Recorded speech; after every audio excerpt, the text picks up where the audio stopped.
Hello po sa inyong lahat. Welcome sa aking channel, lalong-lalo na sa mga bago. Hello po. Sa video ko ngayon guys ay i-share ko sa inyo kung paano lagyan at palitan ng pangalan yung ating Bluetooth name dito sa ating cellphone at kung paano din i-delete yung mga naka-paired na Bluetooth devices dito sa ating cellphone. So unang-una, punta muna tayo sa ating settings. Next, i-click natin yung Bluetooth. So, kung makikita nyo, naka-off pa yung ating Bluetooth. So, click muna natin to. So, kailangan muna natin i-open yung ating Bluetooth para makita natin yung mga paired devices na nandito. So, enable lang natin to. Kapag nag-color blue na yan, ibig sabihin naka-open na yan. So, meron tayong two ways para i-open yung ating Bluetooth. First, pwedeng dito lang, shortcut dito. Ganun nyo lang tong inyong cellphone. Pero depende sa cellphone guys, hindi lahat ganito. So yung sa akin, scroll down lang ako, andun dito na yung Bluetooth. Pwede rin dito sa settings. And then, mamaya papalitan ko itong aking device name at i-delete natin itong mga naka-paired na devices dito kasi medyo marami na. So gusto kong i-delete na yung iba na hindi ko naman na ginagamit. So ititira ko lang yung mga mostly kung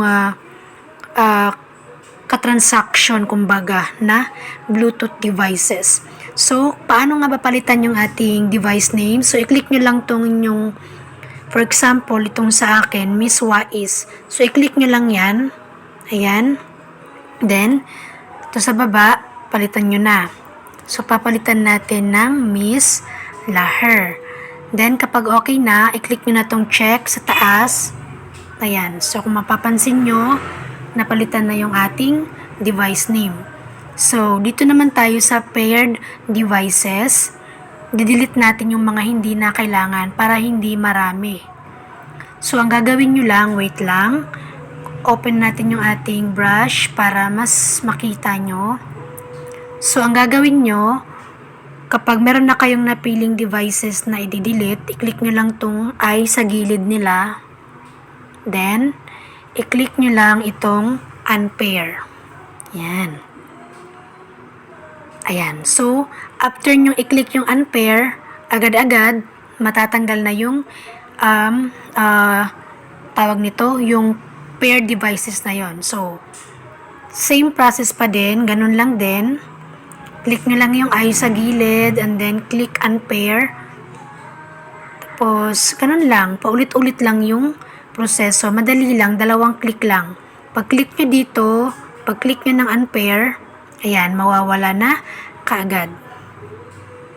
So, i-delete nyo din guys yung mga devices sa inyo na hindi nyo naman ka-transaction na para hindi kayo matagalan sa paghahanap.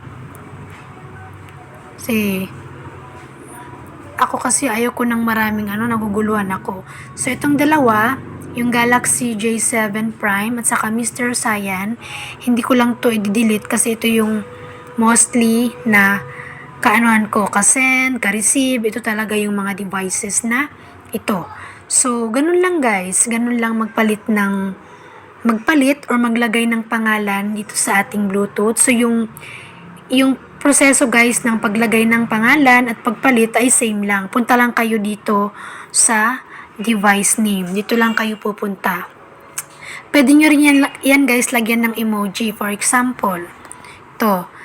Nagdagan natin siya ng emoji. So, pwede. Pero dito hindi pwede guys. Pero yung isang cellphone ko, pwede siyang malagyan ng mga special characters.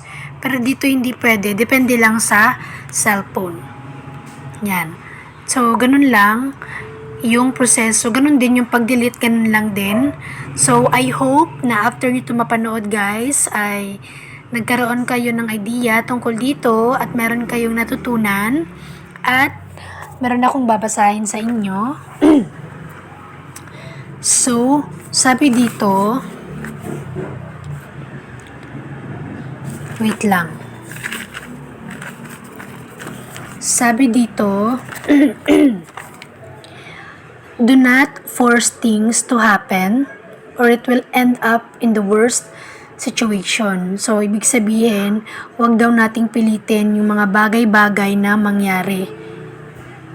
Or, kung pipilitin man natin, baka mapunta lang ito sa masamang pangyayari, di ba? Just go with the flow and enjoy the ride. At pa-favor na lang po ako guys na sana po ay huwag niyong kalimutang i-like ang video na ito, mag-subscribe sa aking YouTube channel at pakiclick niyo na lang din po yung bell sa gilid para kapag meron akong bagong upload na mga informative videos ay ma-update or ma-notify kayo.